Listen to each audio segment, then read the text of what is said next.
The concept of customer value is very relevant to companies for a number of reasons. First of all, management in food and beverage companies can be considered as providing value to customers. That basically means analyzing which kind of value customers want, creating this value and delivering this value to consumers.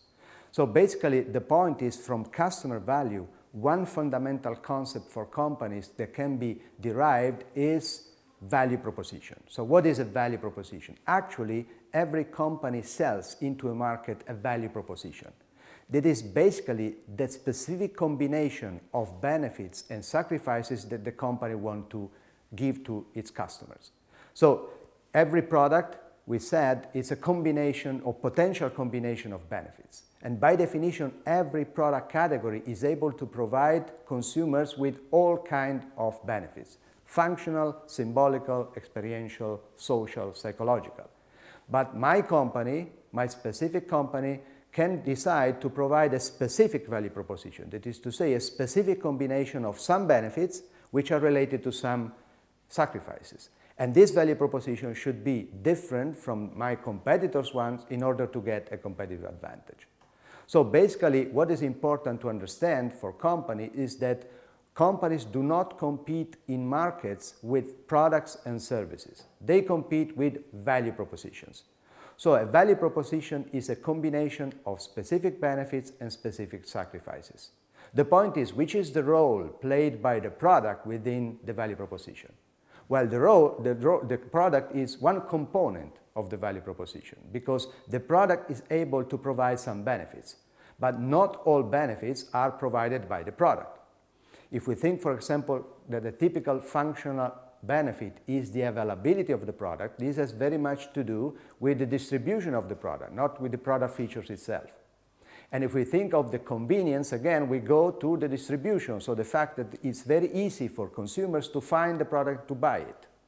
And for example, if we think of the image of the value proposition, it could be related to the price. A high price gives the product a high image. So as you see, the value proposition is made by different components. All these components together make the value for the customer. So the point is not focusing too much attention or the only attention onto the product, but to move the attention to the overall value proposition. Companies compete into markets with value propositions. If we go back for a while to the concept of customer value, we can consider other reasons why this concept is relevant. And one of the most important ones is that we consumers have two different concepts of customer value, or value basically. One is expected value, and the second one is perceived value. Expected value and perceived value are very different concepts, and are different because the determinants of these two constructs for consumers are very different. So expected value is expectations. So consumers expect something. Then we buy, we consume, and then we get something from the product and the service. So we perceive some value. The point is that the two should be considered by the company together. I mean, a company should have knowledge of which are the expectations of consumers and which are the perceptions that consumers have after having bought and consumed the product. So the point is, which are the determinants of expected value? So what influences we consumers before we buy a product and a service?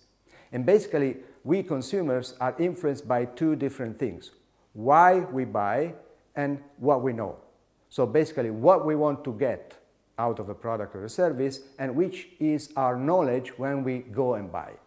So these are motivations and knowledge. From my experience, companies give an extremely focused importance to motivations, to try to understand why do consumers consume, basically, and they tend to give less emphasis to knowledge. But actually, we must be very aware of the fact that different consumers have different expectations because they have different knowledge. There is this tendency in food and beverage businesses to overestimate consumer knowledge.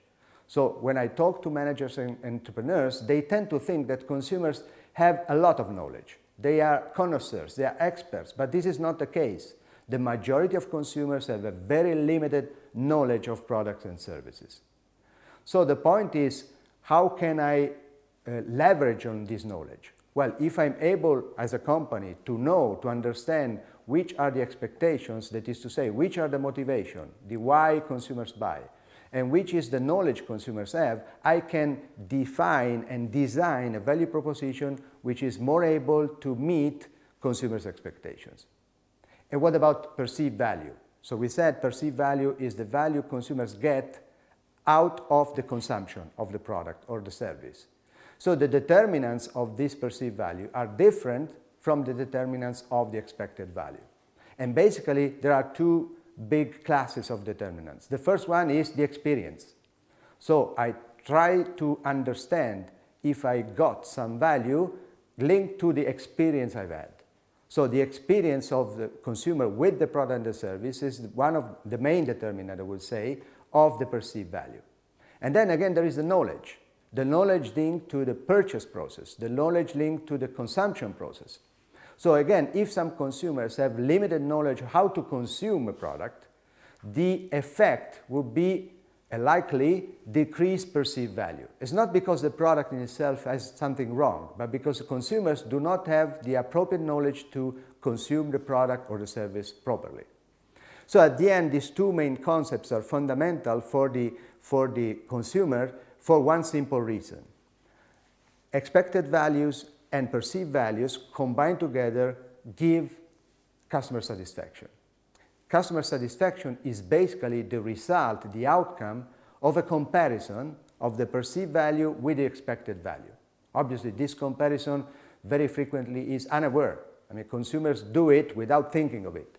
But the real point is we consumers are satisfied when what we perceive at the end of the consumption process, so basically the benefits that we perceive to get, combined with the sacrifices that we've made, are higher than the expectations or are aligned with the expectations. If we consumers perceive to have got a value which is less than what we expected, we are dissatisfied. So the fundamental concept of customer satisfaction derives from expected value and perceived value. And so that's why companies need to know very well which are the expectations, which are the perceptions, which are the determinants of the expectations, which are the determinants of the perceptions, because this is the only way to anticipate if consumers could be satisfied or dissatisfied, and afterward to manage consumer satisfaction or consumer dissatisfaction.